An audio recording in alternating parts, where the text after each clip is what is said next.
Michael, of course, Boris Johnson, when he was Prime Minister, was limped from one disaster to another, and ultimately that cost him his political career, particularly Partygate and the Chris Pincher scandal.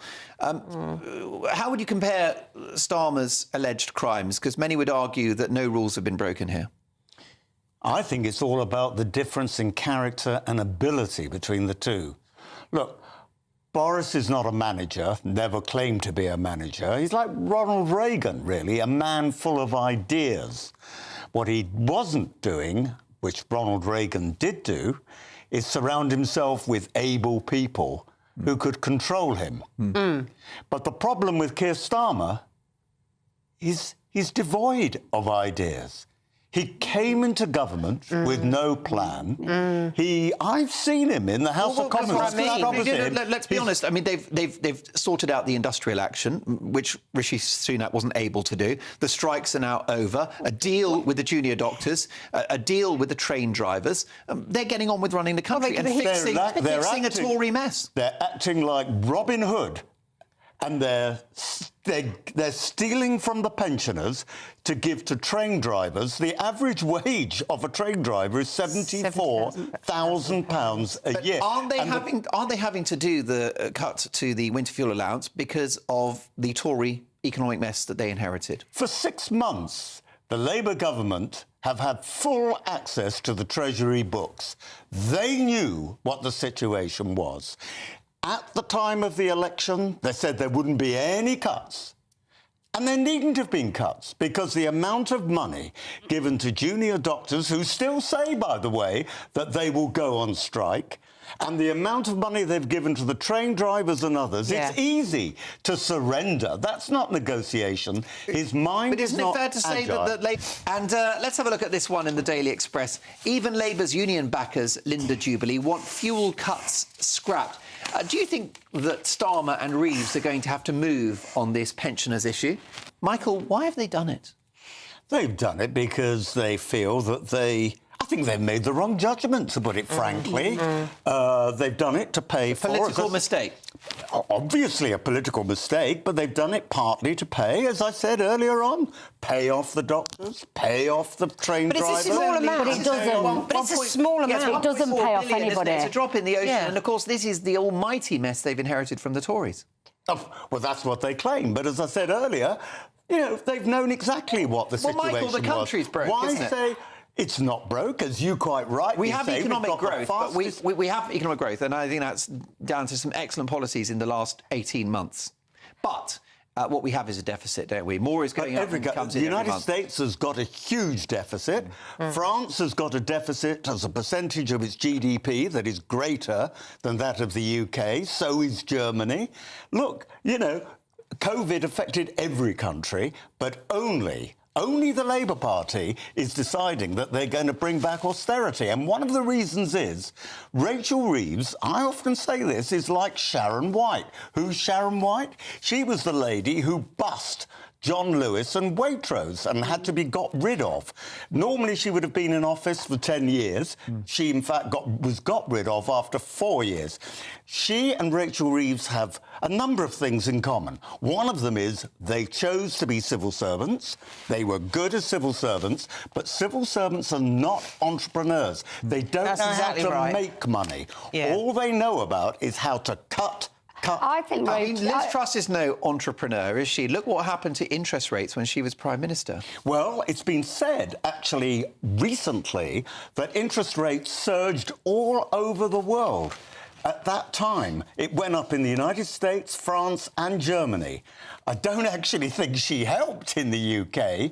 Oh, no, but they went up everywhere. This argument about austerity has already been made, and so it is a political decision. It was a political decision when Osborne and Cameron did it, and it is now a political decision. Well, I think she's doing it, though. It's extraordinary that a Labour Chancellor is doing this. Why is she doing it? Well, I think it was a signal. It was saying, I am strong, I am not taking take it. You know, I'm not a soft person. I'm not this a is soft madness. government. Isn't it because, Michael, she wants to stop the country going bankrupt? Yeah, I mean, I the think headline that. in the Daily Telegraph, the UK must accept hard times or risk ruin. She's That's talking about what the she's solvency of the saying. That's country. what she's saying. Isn't that But just so many prudent politics? Yeah, I think and economics. No, I agree with you, Mark. It is prudent, but this goes back to what I said earlier. She's peddling this line, and it is inconsistent, and it's drip feeding. That actually we must accept hard times, and they will get harder before they get better. Otherwise, we risk But ruin. she's going What to that drive is- away investment. What that is she will be. I agree. I she agree will with you. forecast. I She agree will with you. create the very situation I know, that but- she's trying to but avoid. she- Well, now they're saying, of course, that 1 million people who are on sickness benefits shouldn't be. So we've had the pensioners screwed. Now we're going to have sick people screwed under this caring Labour government. Can I ask you about Keir Starmer's position? Obviously, he achieved that remarkable landslide victory on the 4th of July. Only because they hated us more than And a lot of your supporters stayed at home. Yeah, absolutely Yeah, right. but- Or voted for reform. There you go. But notwithstanding his electoral success, how secure is Sir Keir? Because the party is not happy. Yeah. You know, the movement, the unions aren't happy. Yeah. You've got MPs sending angry tweets on X on day one of conference. You know, there's no you still- guarantee that Starmer stays. The instability that they face is this, and I speak as someone who was a government whip for a number of years. A lot of the membership of the Parliamentary Labour Party are brand new people. Yeah. Brand new MPs panic easily. Yeah. If nothing has improved after a year or two, he will, and I'm talking about improved as in polling, Yeah. because I tell you what, if there was an election tomorrow, he wouldn't win. There'd be a coalition of some sort. If they think they're not going to win the next general election, he will be out, and he knows it. But he'll get to the end of this term. I don't know. I don't know. I It actually depends don't- whether in 2 years' time the polling is looking better for him. I have. Angela Rayner, Deputy PM, is billing the taxpayer for thousands of pounds for a vanity photographer to boost her image. The Mail can reveal that the Deputy PM, who's been mired in controversy over freebies from Labour donors and could face a sleaze inquiry, has risked a fresh storm by appointing the personal photographer on a salary of £68,000. Although Downing Street has employed photographers to record the Prime Minister for some years, Miss Rayner is the first Deputy PM to be awarded her own photographer. Cannot understand is why she is so unaware, unself-aware. They that lack she can't emotional see. intelligence. That's right, Michael. They should do what I do and get my phone out and do a selfie. Yeah, well, that's it. I mean, actually, you broke the internet with a selfie the other day. James, if you get a second, see if you can jump on Michael's Twitter. Oh, God, I know what you're and going to find his, do. Do we have your permission to put it on You national have my TV? permission, There you yeah. go. So jump on Michael's Twitter and you'll find a very attractive photograph of Michael on holiday. Unreal. £68,000 a year for your own personal photographer. I genuinely can't believe my eyes. This might be the worst of the sleaze allegations so far, Lisa. Again, what it is, it's trivial, but it's trivial and decadent at It's the same. totemic. Yeah, it's trivial and decadent. Let it's them eat cake. You know what? You know, it's she's not Marie spending. Antoinette, indeed. You know, she's not spending money on perhaps researchers or whatever. No. It's photographers and Well, clothes. she says she's and... spending money on office supplies, but we now know that to be clothes. And you know, the office supplies, in inverted commas, at least was given by a private person. Yeah, this is our money. This is coming out This of is our our money. money. Michael, you were in the Taxpayers' House money. of Commons for a long time. 32 years. Well, that's exactly right. So you've seen administrations come and go. Is this just teething problems?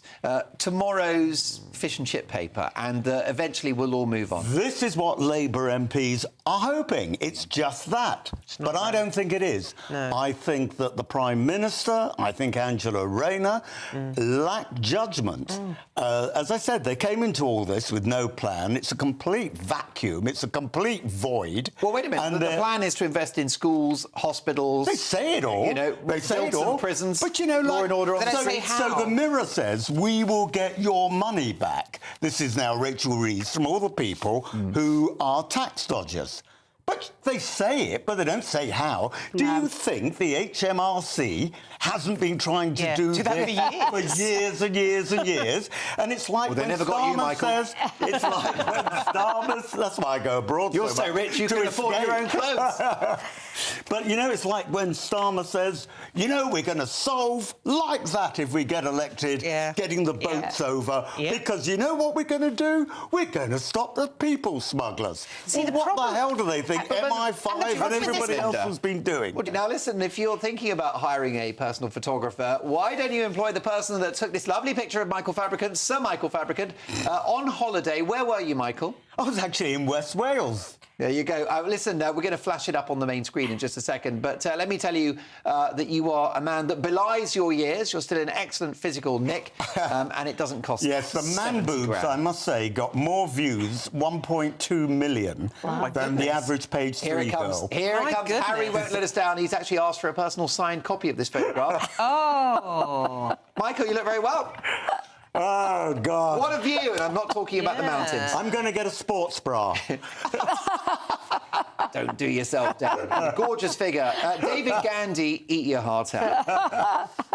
Can I thank my amazing pundits tonight? First of all, I think you'll agree, a 5-star debut from Sir Michael Fabricant. So, Michael, do come back Thank down. you. Well, you know you're still keeping it real up in Lichfield because you Yeah, still love your absolutely. ex-constituents. Yeah,